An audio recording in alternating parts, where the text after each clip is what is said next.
नमस्ते, मैं नियति कुमारी आज द्विवेदी युग के और महावीर प्रसाद द्विवेदी के विषय में बताऊंगी, जो शास्त्री के आधुनिक पत्र से लिया गया है। भारतेंदु युग आधुनिक काल का प्रवेश द्वार है, तो द्विवेदी युग उसका विस्तृत प्रांगण, जहां उन प्रवृत्तियों को विकसित एवं पल्लवित होने का अवसर प्राप्त हुआ जो भारतेंदु युग में प्रारंभ हुई थी। विशेषतः भारतीय जनमानस में स्वदेशानुराग एवं नव जागरण के जो बीज भारतेंदु युग में अंकुरित हुए, वे द्विवेदी युग में पूर्ण रूप से पल्लवित होकर सामने आए। द्विवेदी युग का नामकरण आचार्य महावीर प्रसाद द्विवेदी के गरिमामंडित व्यक्तित्व को केंद्र में रखकर किया गया। उन्होंने सरस्वती पत्रिका के संपादक के रूप में हिंदी जगत की महान सेवा की और हिंदी साहित्य की दिशा एवं दशा को बदलने में अभूतपूर्व योगदान दिया। महावीर प्रसाद द्विवेदी सन 1903 में सरस्वती पत्रिका के संपादक बने। उन्होंने इस पत्रिका के माध्यम से कवियों को नायिका भेद जैसे विषय छोड़कर अन्य विषयों पर कविता लिखने की प्रेरणा दी। काव्य भाषा के रूप में ब्रज भाषा को त्याग कर खड़ी बोली का प्रयोग करने पर बल दिया, जिससे गद्य और पद्य की भाषा एक हो सके। द्विवेदी जी ने कवि कर्तव्य जैसे निबंधों द्वारा कवियों को उनके कर्तव्य का बोध कराते हुए अनेक दिशा निर्देश दिए, जिससे विषय वस्तु, भाषा शैली, छंद, योजना आदि अनेक दृष्टियों से काव्य में नवीनता का समावेश हुआ।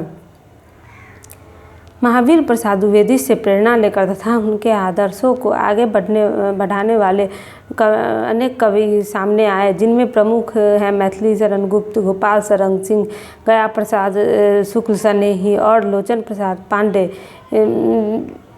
इसके साथ साथ बहुत से ऐसे कवि हैं जो इस दृष्टि से महत्वपूर्ण हैं। इतना ही नहीं, ऐसे भी कवि हुए जो पहले ब्रजभाषा में कविता लिखते रहे तथा उनकी विषय वस्तु एवं शैली प्राचीन पद्धति पर निर्भर थी, किंतु अब द्विवेदी जी एवं सरस्वती पत्रिका से प्रेरित होकर खड़ी बोली में कविता लिखने लगे, जैसे अयोध्या सिंह उपाध्याय, हरिऔध, श्रीधर पाठक, नाथूराम माशंकर, राय देवी प्रसाद पूर्ण। सन 1900 से 1920 तक के कालखंड को हिंदी साहित्य में इतना प्रभावशाली माना गया कि इन्हें द्विवेदी युग कहा गया, और इन्हीं युग में महावीर प्रसाद द्विवेदी और कृतित्व का व्यापक प्रभाव पड़ा। कविवर मैथिली शरण गुप्त ने उनके निर्देशन में काव्य रचना प्रारंभ किया। द्विवेदी युग का नाम डॉक्टर नगेंद्र के अनुसार जागरण सुधार काल भी है। भारतेंदु युग में जिन प्रवृत्तियों का सूत्रपात हुआ, द्विवेदी युग में उन्हीं प्रवृत्तियों को विकसित करने का नव जागरण का संदेश दिया गया, जैसे राष्ट्रीयता, देश प्रेम, स्वदेशानुभाव, समाज सुधार, आदर्शवाद, नैतिकता। नव जागरण द्विवेदी युग में अधिक रूप से मुखरित हुए। आर्य समाज एवं ब्रह्म समाज का प्रभाव भी द्विवेदी युगीन काव्य पर अधिक दिखाई पड़ता है। द्विवेदी युगीन कवियों ने देश की दुर्दशा का चित्रण करने के साथ साथ देशवासियों को आत्मोत्सर्ग के लिए तत्पर करते हुए स्वतंत्रता प्राप्ति की राह दिखाई। इस काल की सामाजिक राजनीतिक परिस्थितियों ने भी कवियों को नवजागरण का संदेश दिया।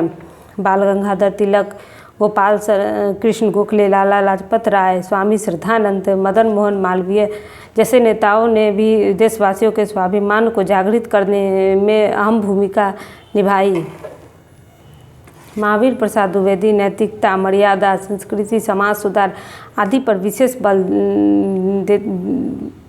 देते हैं। वे काव्य में रीतिकालीन अश्लीलता के घोर विरोधी थे और श्रृंगार के मर्यादित चित्रण के समर्थक थे। इनके ही प्रयासों से खड़ी बोली अधिक विकसित हुई।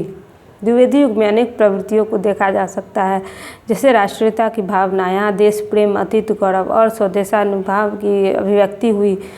इतिवृत्तात्मकता, इस काल में खंड काव्य और महाकाव्य अधिक लिखे गए। प्रिय, प्रवास एवं साकेत जैसे महान काव्य की रचना इसी काल में हुई। नैतिकता और आदर्शवाद पर भी इस काल की प्रवृत्ति के रूप में देखा जा सकता है। इस काल में श्रृंगार भावना का विरोध हुआ और नैतिक मूल्य एवं आदर्शवाद पर बल दिया गया। श्रीधर पाठक, रामनरेश त्रिपाठी जैसे कवियों ने प्रकृति के रम्य रूप का चित्रण अपनी कविताओं में किया। सामाजिक समस्याओं का चित्रण भी इस काल के कवियों ने किया, जैसे छुआछूत, दहेज प्रथा, बाल विवाह, नारी की दयनीय स्थिति को काव्य का विषय बनाया। छंदों की विविधता भी इस काल की एक प्रवृत्ति है। काव्य में प्राचीन छंदों जैसे दोहा, चौपाई, रोला, सवैया, कुंडलिया के साथ साथ संस्कृत वर्ण, वृतोहरि, गीतिका, इंद्रवज्रा आदि का प्रयोग किया गया। इस युग में खड़ी बोली हिंदी का प्रयोग ब्रजभाषा के स्थान पर काव्य भाषा के रूप में किया गया।